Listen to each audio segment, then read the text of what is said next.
So hello students. आज का हमारा टॉपिक ऑफ डिस्कशन है हेमरेजिक अनीमिया।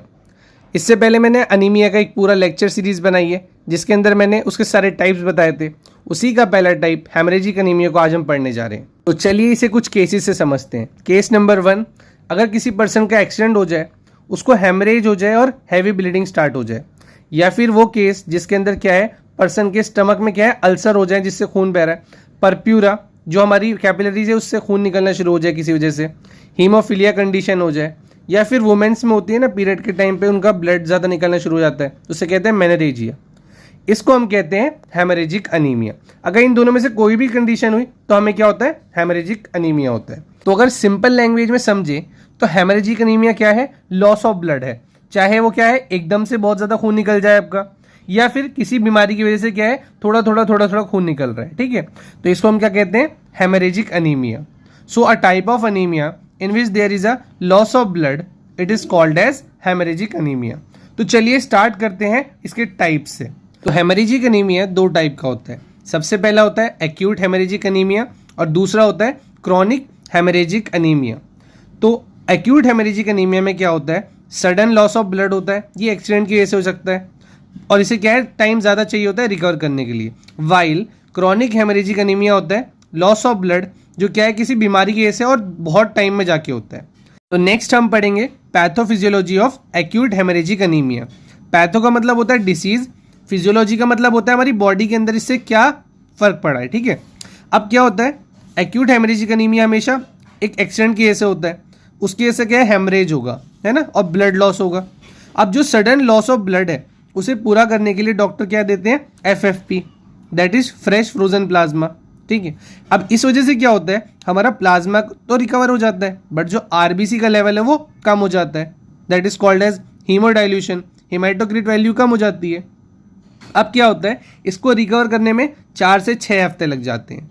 अब इतने टाइम में क्या है, हमारे RBCs बनते रहते हैं। अब इसमें क्या RBC के ऊपर कोई फर्क नहीं पड़ता है, मतलब ना तो आयरन के ऊपर ना हीमोग्लोबिन के ऊपर कोई फर्क नहीं पड़ता है।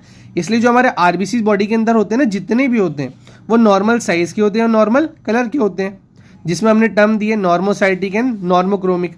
लास्ट वीडियो में ये सब कुछ पढ़ा है, लिंक मैं आपको लास्ट में कमेंट में दे दूंगा। नॉर्मो मतलब नॉर्मल, साइटिक मतलब सेल का साइज, एंड नॉर्मो मतलब नॉर्मल, क्रोमिक मतलब कलर। तो मतलब जो RBCs होंगे इसके अंदर नॉर्मल साइज के होंगे और नॉर्मल कलर के होंगे। ये है हमारी pathophysiology of acute haemorrhagic anaemia. अब ये क्या है, सडन लॉस ऑफ ब्लड होगा ना, तो इस वजह से और भी मैनिफेस्टेशन हो जाएगी हमें, ठीक है, बॉडी के अंदर, जैसे जल्दी थक जाना, ठीक है, या फिर क्या है RBC की वजह से क्या है, सांस लेने में प्रॉब्लम हो जाती है। तो नेक्स्ट हम पढ़ेंगे pathophysiology of chronic haemorrhagic anaemia. अब ये क्या है, हमें इंटरनल ब्लीडिंग हो गई, किस किस वजह से हो सकती है, अल्सर की वजह से, परप्यूरा की वजह से, मेनोरेजिया की वजह से, है ना। अब इस वजह से क्या होगा, हमारा लॉस ऑफ ब्लड होगा, बट ये एकदम से सडन नहीं होता है, ये कंटिन्यूअस बहुत टाइम तक होता रहता है। अब कंटिन्यूअस अगर ऐसे ही ब्लड हमारा क्या है, लॉस होता रहा, तो हमारी बॉडी का जो आयरन लेवल है वो लॉस्ट हो जाएगा।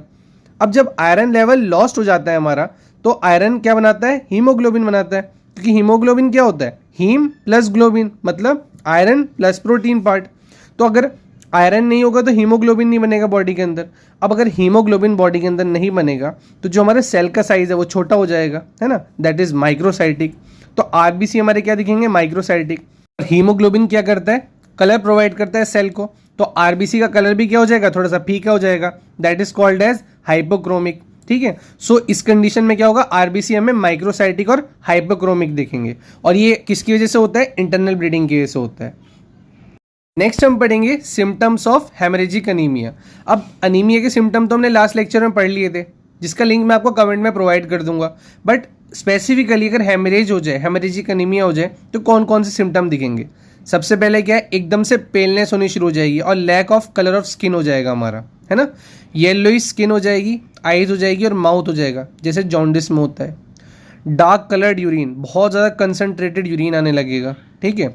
फीवर 104, ठीक है, क्योंकि क्या है, RBC जो है हमारे बहुत कम हो गए, तो फीवर होना शुरू हो जाएगा, दैट इज़ जो हमारा थर्मो रेगुलेशन है वो ख़राब हो जाएगा।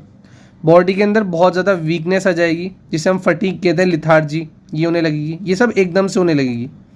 नेक्स्ट डिजीनेस, डिजीनेस का मतलब क्या होता है, एकदम से क्या है, हम क्या है, कोई भी चीज़ भूल जाते हैं, है ना, डिजीनेस होती है। कन्फ्यूजन होने लगेगी, हम कंफ्यूज हो जाएंगे, समझ नहीं पाएंगे क्या बात कर रहे हैं, किससे कर रहे हैं। ठीक है, तो इसी के साथ हमारा आज का लेक्चर कंप्लीट होता है। आज के लेक्चर में हमने पढ़ा व्हाट इज हेमरेजिक अनीमिया, इसके दोनों टाइप्स पढ़े, दैट इज एक्यूट अनीमिया और क्रॉनिक अनीमिया। एक होता है एक्सीडेंट की वजह से और एक होता है क्या, इंटरनल ब्लीडिंग की वजह से, जो किस वजह से हो सकती है हमारी, पेप्टिक अल्सर, परप्यूरा, हीमोफीलिया, मेनरेजिया। ठीक है, इसके अंदर हमने पढ़ा कि जो हमारा आरबीसी है उसका साइज क्या होगा, कलर क्या होगा। होप आज की वीडियो से आपको कुछ नया सीखने को मिला होगा। Like, share and subscribe and ज़्यादा से ज़्यादा लोगों को इस वीडियो को शेयर करें। Thank you.